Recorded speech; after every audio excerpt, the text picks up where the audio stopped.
The Deer in the Wood. Adapted from the Little House books by Laura Ingalls Wilder. Illustrated by Renee Grafe. Once upon a time, a little girl named Laura lived in the big woods of Wisconsin in a little house made of logs. She lived in the little house with her pa, her ma, her big sister Mary, her baby sister Carrie, and their good old bulldog Jack. It was autumn, and the days were getting short and cold. A fire burned all day in the cook stove to keep the little house warm. Laura and Mary worked on their patchwork quilts in front of the fire. One night, Pa said that after supper he would go into the big woods to look for a deer. There had been no meat in the little house since spring, and it was time for Pa to go hunting again.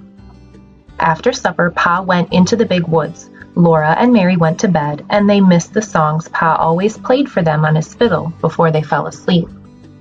The next day, Laura and Mary waited for Pa to tell them about the deer, but Pa was busy all day chopping firewood, so the little house would stay warm inside, and there was no deer meat for supper that night.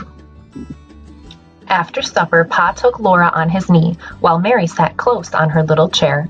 Pa said, "Now I'll tell you why we had no meat today. Last night I went into the woods and climbed up into a big oak tree to watch for a deer," Pa said. "Soon the big round moon rose, and I could see a deer with great big horns that stood out from his head. He looked so strong and free and wild that I couldn't shoot him. I sat and looked at him until he ran off into the big woods. Then I remembered that Ma and my girls were waiting for me to bring home some meat for supper, so I made up my mind that the next time I saw a deer, I would shoot."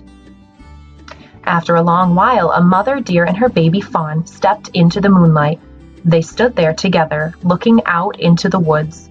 Their large eyes were shining and soft. I just sat there looking at them until they walked away among the shadows. Then I climbed down out of the tree and came home.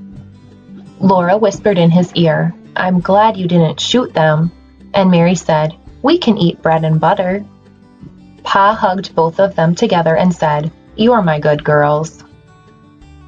Soon Laura and Mary were tucked snugly under their covers. Pa played his fiddle softly, and Ma sat by the fireplace, gently rocking and knitting. And Laura lay awake a little while, thinking how lucky they were to be so safe and cozy in their little house in the big woods.